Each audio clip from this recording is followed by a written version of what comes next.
할렐루야, 김정훈 목사입니다. 오늘 이 시간도 우리를 향한 하나님의 뜻을 알아가는 귀한 시간 되시기를 주님의 이름으로 축복합니다.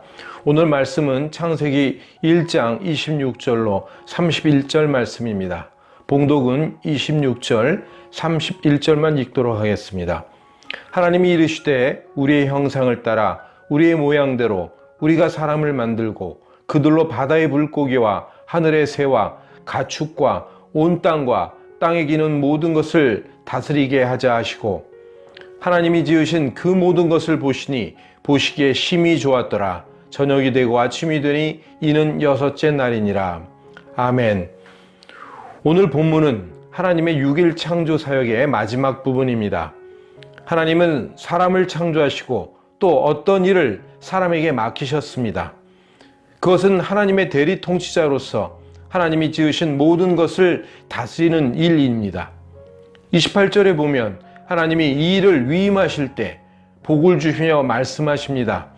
여기서 복에 대해 잠깐 살펴보자면 인간은 이렇게 복을 받고 출발했다는 점입니다. 중요한 것은 복은 인간이 달라고 하기 전에 하나님이 먼저 주셨다는 겁니다. 이처럼 하나님은 인간에게 복을 내려주시기를 원하시는 분이십니다. 그러기에 이 복을 받으려면 인간은 하나님 아래 살아야 합니다. 하나님 아래 엎드려 경배드리고 그 말씀에 순종해야 합니다. 그러나 이것에서 벗어난다면 인간은 복에서도 벗어난다는 사실을 기억해야 합니다. 오늘 본문 말씀대로 하나님은 인간에게 채소와 열매를 먹거리로 주시고 짐승들에게는 풀을 주셨습니다. 이렇게 하나님은 이 모든 창조를 마치시고 심히 좋았더라 하시며 제7일에는 안식을 하셨습니다. 이렇듯 인간 창조를 끝으로 하나님이 창조 사역을 마치시고 안식하셨다는 것은 인간은 하나님 창조의 결론이며 완성이라는 것을 분명하게 밝히고 있는 것입니다. 하나님은 모든 만물을 인간의 유익을 위해 주시며 그것을 다스리라고 하셨습니다. 그렇기 때문에 인간은 만물을 사용할 특권이 있음과 동시에 그것을 잘 관리해야 하는 책임도 있는 것입니다.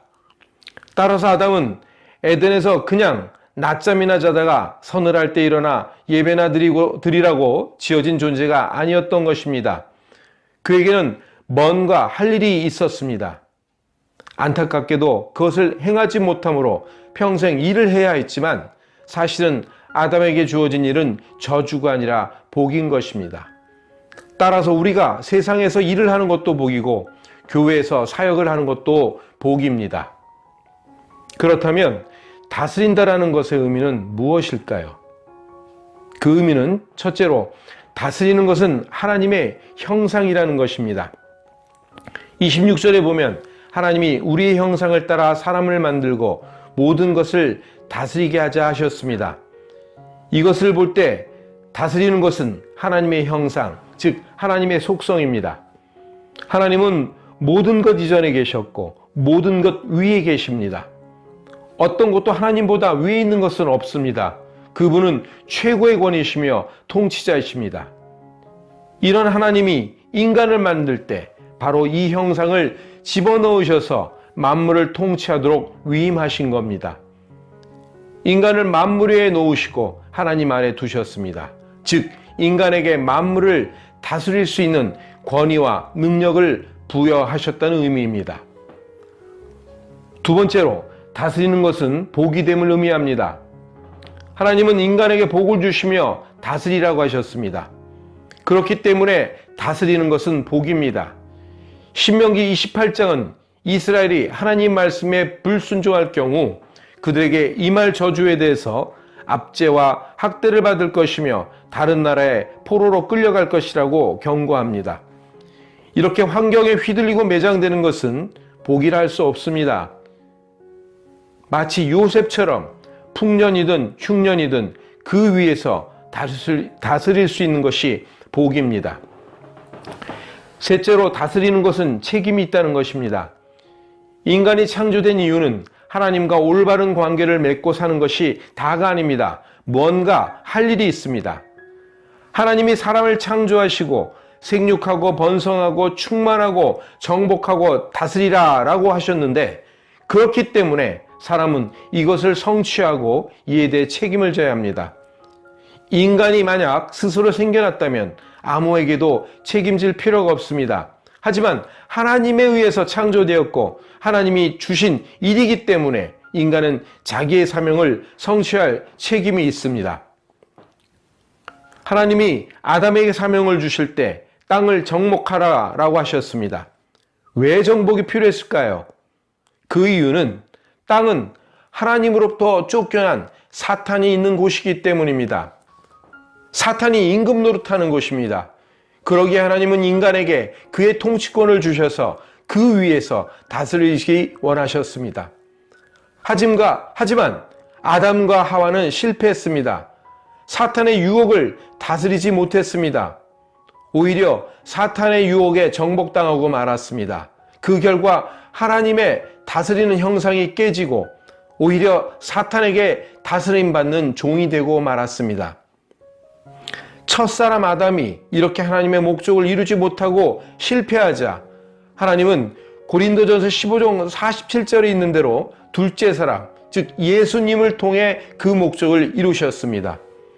예수님은 생애 동안 죄와 사탄과 환경을 완전히 다스리셨고 십자가로 죄와 사망 권세를 이기셨습니다. 그리고 하늘에 올라서 만물을 다스리고 계십니다. 사랑하는 여러분, 하나님은 이제 예수 믿는 자에게 두 번째 창조를 해주시고 예수님의 다스리는 권세, 즉 예수님의 형상을 부어주십니다. 아담이 하나님의 다스리는 권세를 사용해야 했듯이 그리스도인도 예수로 말미암아 받은 다스리는 권세를 사용해야 합니다. 하나님은 오늘날 그리스도인들에게 땅을 정복하라, 땅에 있는 모든 것을 다스리라 하십니다. 예수 믿는 자 안에는 다스릴 수 있는 DNA가 들어 있습니다. 믿는 자는 새 피조물입니다. 그러기에 우리는 이 땅을 다스려야 합니다. 그럼 우리는 무엇을 다스려야 할까요? 그것은 다른 사람을 다스리라는 것이 아닙니다. 사람은 다스림의 대상이 아니라 섬김의 대상이기 때문에 그렇습니다. 그러기에 우리가 다스려야 할 대상은 하나님이 내 발 아래에 두신 것들을 다스리라는 뜻입니다. 그 첫 번째가 사탄의 공격을 다스려야 합니다. 우리는 사탄을 없애지는 못합니다. 그러나 상하게는 해야 합니다. 예수 믿는 자는 믿음으로 사탄을 밟고 다스리는 자가 되어야 합니다. 내가 밟지 않는데 사탄이 스스로 내 발 아래 들어와서 밟히는 일은 절대로 없습니다. 오히려 사탄은 내 믿음을 공격하고 기쁨과 평안을 도적질하며 관계를 분열시킵니다. 그렇기 때문에 믿는 우리는 다스려야 하는 것입니다. 두 번째 우리가 다스려야 될 것은 바로 죄의 유혹입니다. 사탄이 하와에게 하나님이 금지하신 것을 먹어보라고 유혹하듯 오늘날 나에게도 하나님이 금지하신 것을 해보라는 유혹을 계속합니다. 하나님 말씀을 무시해도 된다고 유혹합니다. 죄의 유혹에 넘어가는 것은 사탄의 종이 되는 것입니다. 이것은 다스리는 삶과는 정반대 삶이며 그렇게 될 때 우리는 이 땅에서 패배자의 삶이 되고 마는 것입니다. 세 번째로 우리는 환경을 다스려야 합니다. 요셉은 풍년 때 흥청망청 쓰지 않고 흉년을 대비했습니다. 흉년 때도 잘 다스렸습니다. 바로 요셉은 다스리는 자의 모델입니다. 또 바울도 빌립보서 4장 12절에 적혀 있는 대로 비천과 풍부에 배부름과 배고픔에 처할 줄 아는 일체의 비결을 배웠다라고 고백했습니다. 비천하다고 기죽거나 하나님을 원망하지 않고 풍부하다고 교만하거나 하나님을 잊지 않는 삶, 이것이 환경 위에 살며 다스리는 삶입니다. 내 위에는 오직 하나님 한 분만 계실 뿐입니다.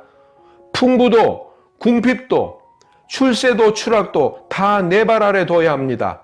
뿐만 아니라 내 감정도 기분도 다 내 발 아래 두고 다스리며 살아야 합니다.